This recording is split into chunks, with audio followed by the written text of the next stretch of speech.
Welcome to the Earning Your Living by Living Your Dream show. Here we are one more time, one more week. Every single week, we give you guys some new perspective about entrepreneurship. And today we have a special guest, Juan Ortega. He is a master consultant and he knows a lot about many industries. He was just talking to us about what the owners really want, what business owners really want. Can you tell us about that, Juan, please? Oh, absolutely. Regardless whether you're a small business or a large business, there's only really three main things that you're focused on. You want to get new customers, you want to keep as many of the customers that you have, and you want to be profitable. All the processes, everything that you do, the whys, anything that you can think of, people, processes, and that kind of and product, those the three P's all lead to those three things. Get those customers, keep them, and make some money. Okay? And I just help business owners, make or connect all those dots. Okay? Oh, yeah. Great. And you do really well at it. I've seen you in action, Juan. Thank you. Thank you. They really like you. Your clients really love you. One of the things about sales teams, and that's what I love to coach sales teams, is that when you have a group of salespeople, there's a lot of conflict that can happen. You have that person that just doesn't follow the rules, or someone that just skirts it, and it's just someone that's right in the middle all the time. Yeah. But they have to work together. Okay. And you got to find a way to create a culture where what I would say, the most ferocious salespeople can work with a person that doesn't come across that way. I call that culture. Okay. The other day, I had one of my clients share with us in the team that he was asked by another business owner, "Hey, how do you resolve conflict between your salespeople? How is it that you got one that says that was their deal and they should have gotten a piece of it, and you have all that issue. What do you do?" And my client was a little amazed and in awe, and he was thinking. He goes, "Well, let's see. We do have a written policy for it, but we don't have that problem." And that was it. He says, I can't answer it because we don't have that problem in our team.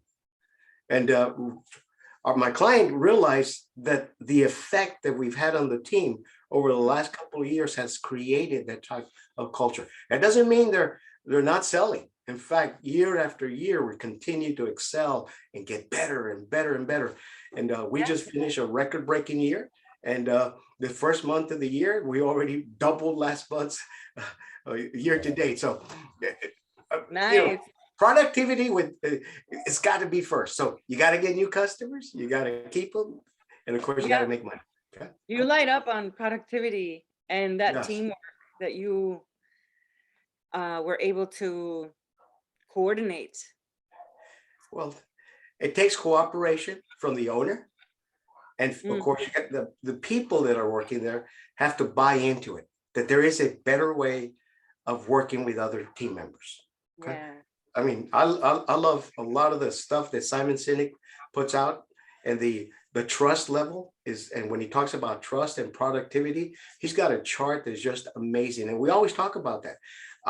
Everybody wants to look for a producer that's a big producer, but nobody wants a low producer as well, right? But what we're looking for is for a high producer that can be a person that can be trusted. Okay. Does that mean that we can't find good people that can be trustworthy? Absolutely, yes. Okay. You just got to find a way to hire those people and attract them. Okay. So I went off on a little tangent. I'm sorry, just get fired up with that. Perfect. It's inspiring us so much. Matt, what were you going to say? I love that. Yeah. Attracting high quality people. Yeah. Mm-hmm. Oh man. Yes. And then that one leader that everyone starts trusting, that the top seller, then that excitement of his or hers brings everyone up also on their Absolutely. Okay. Now, in my job, unfortunately, well, I say fortunately for the company, there have been instances where we have a very high producer that can't be trusted. Okay. They can't Oh, be trusted by the rest of the team, and it creates a weird dynamic. And yeah. I remember my client that after a couple of weeks of reviewing, he asked me for my first suggestion. And I told him, we got to separate from this guy. This person has got to leave. And he Oh, just wow. looked at me. Okay. Well, he says, what do you mean? And he goes, now here's the thing though. Before I came on board, I signed an agreement with him that I had the authority to do whatever I needed to do with the team. What he didn't Wow. know was the next sentence when I told him I had already dismissed him. Okay. I had already separated, make Yeah. sure he got the severance package, and he was gone. And he goes, Okay. what are we going to Good to do? go. Okay. Yeah. And I told him, very simple. You've got great, talented people that are behind him that have been stagnant by his influence. And guess what Mm, happened? Within weeks, we were right back up to where we were before with him. And then now they were all growing. We had 3 to 4 people growing and wow. expanding as opposed to just one. That's Yeah. the difference. That's what we want to look for. That's amazing. So you took off the cork That's a good by point. Yeah, by letting him go, you know? right. Yeah, absolutely. And then the sales went up as a team. As Wow. a team. Okay. First, we had to get back to where we were. That's critically important. Otherwise, my theory would have been it Yeah. exploded. Yeah. So, good. Once we got there, then we started growing. Then everything changed. Okay. That's I'm sure excellent. I'm sure my client was at the time going, "What did I do?" Yeah. But it worked. And can you tell us an example of how is it that this person wasn't being trusted? Just for our viewers out there that want to know what they're doing with their sales teams, with their entrepreneurship journey. What was that person doing? Well, let's just say nothing illegal, Okay. Yeah. but on the edge of unethical. Mm. And he was a lone wolf that would not help his teammates rise up. Okay. Of course, he's Yeah. not paid for that, but you don't have to have a position or a title to be a leader and trusted among your other teammates. So was he being like intriguing or too hush hush about things, or I don't know, maybe. Well, I will say this: my client had a lot to do with the problems, and this is why I'm going to share with you what I talked to him about. Is I told him when we have employees that we're working with, we want to treat everybody with respect. I mean, respect can be unlimited. Even when you separate from an employee, you can do it respectfully. So respect has no limits. You can do that. Okay. Now, that's a reflection on you. That's not a reflection on what they do. Okay. So I made sure he understood that.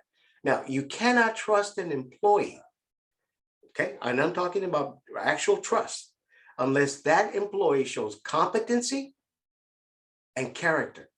Mhm. Now, if there's a breach in the competency, the first person we need to look at is the business owner.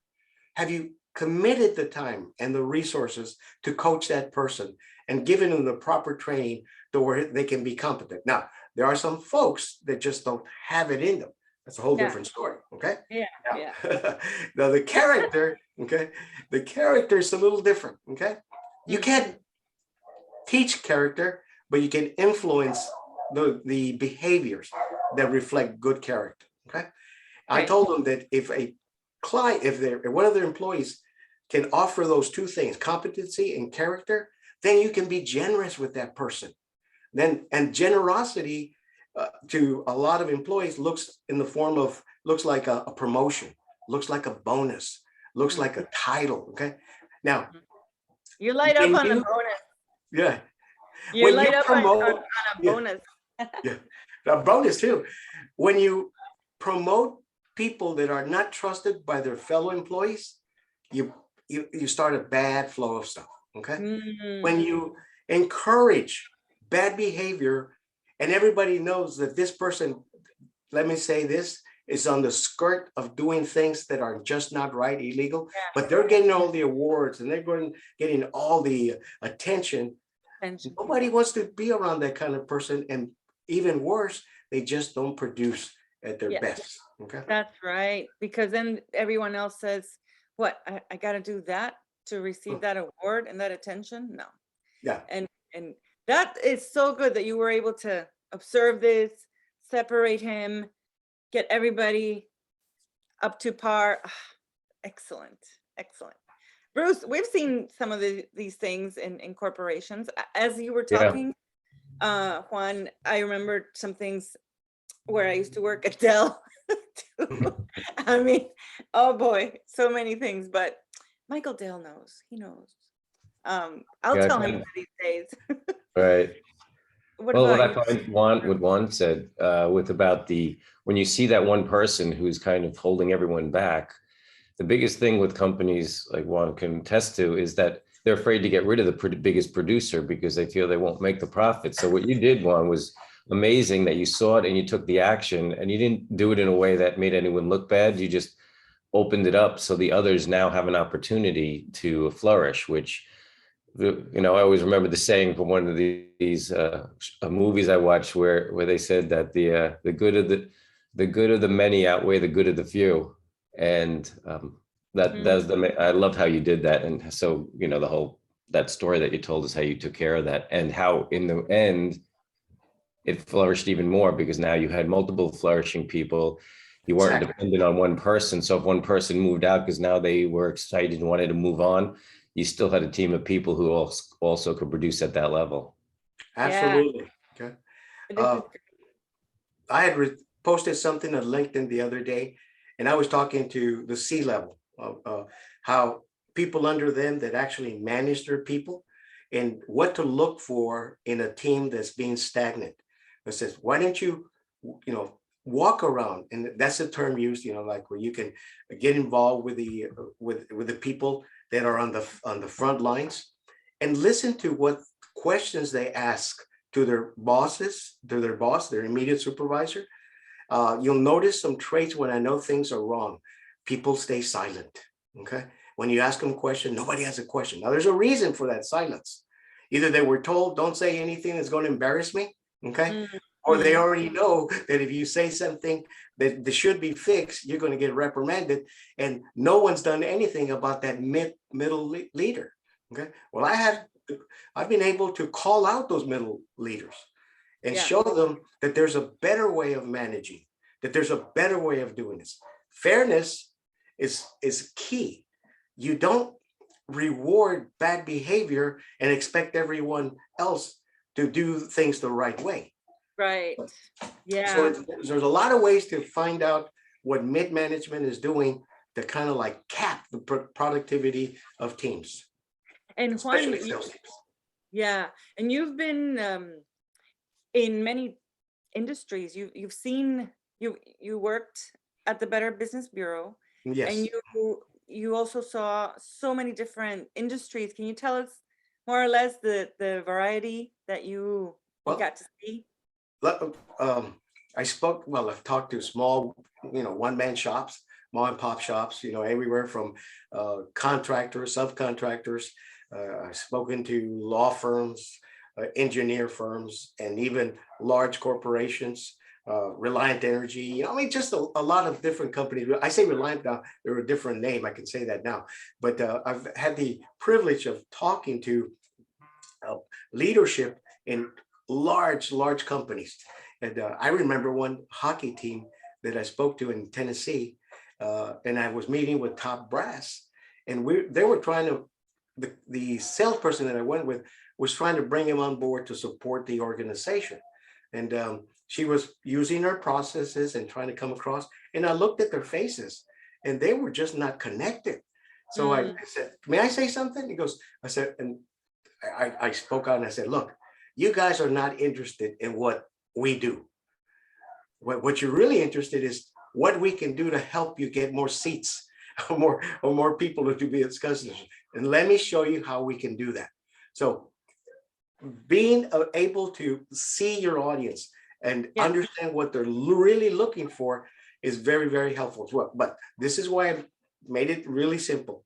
get new customers, keep your customers, and be profitable. And that applies Yeah. from a small company to the large one. Simple as that. Yeah. Wow. So you've been looking at energy industries, sports industry, Professionals, you name it. Mhm. all kinds, insurance industries, all kinds. Yes. Very So I can good. speak their language, put it that way. Okay? Yeah. Yeah. What's up, Now- Matt? Now I understand, Juan, why that example, and I'm sure many other people you worked with, trusted you for those weeks where they were trusting your process or your advice, right? Yeah. You fired the top person, and then you said weeks later it eventually caught up. But during that time, they had to trust you, and now I know why, because of how much you were just lighting up on how you love to actually see the people that you're working with and be in service for exactly what they want, not what you want for them, but what they want. Yes. Spot on, Great Matthew. Okay, spot on. Yeah. Hey, I will say this. One of the ways that I've been able to attract the attention of a business owner, I've spoken to, grew small and large, but I'll talk about why companies fail.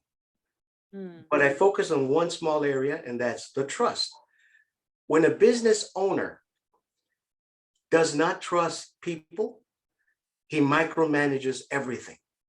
He's Mm. involved in every aspect of the business that is non-producing revenue. I mean, it's important, very important. But why not hire the right people that you can trust, competency, integrity, and let them do their work? Nothing wrong with checking, okay? Right. But make sure that they free you up so that you can do what you do best, and that's build that business. The other thing is there are some business owners that trust too much. They hire people that they like. They hire people that they seem to connect really well without properly vetting them. And Mm. at the end, you have a bunch of happy losers. Okay. They're all drinking a beer and they're not doing anything. Okay. Right. Nothing's Party, getting accomplished. party, Okay? party. Yep, But exactly. They get together and they talk about all the reasons why that jerk didn't buy. Okay. Come on. right, right. That's not what we need. Okay. So, Nope. and then of course, the business owners also lack the discipline to follow their business model, the one that they work so hard to put together, and some hiccup comes around and they deviate from it. So now they have to go back to the bank to get another business loan. They get the loan because they revise their business plan, and a year later they get off of it and here they go again. Well, after a while, okay, the bank is going to say no. Okay. Right. Yeah. You're not growing. Okay. So it all just ties in. Wow, Juan, I'm sure you've seen 1,000 stories and 1,000 things. You've had great experience. Thank you so much for jumping on with us here at the Earning Your Living by Living Your Dream show. And I'm sure we're going to have you back one of these days again as a guest. Thank you so much, Juan, for your expertise. Not a problem. Not a problem. This Okay. was very Thank you, Juan. inspirational. Thank Thanks, you. Matt. Thanks, Bruce. And see you later, Mariana. Okay. See you Thank you, Juan. later. Bye-bye, everybody. Bye-bye. Bye.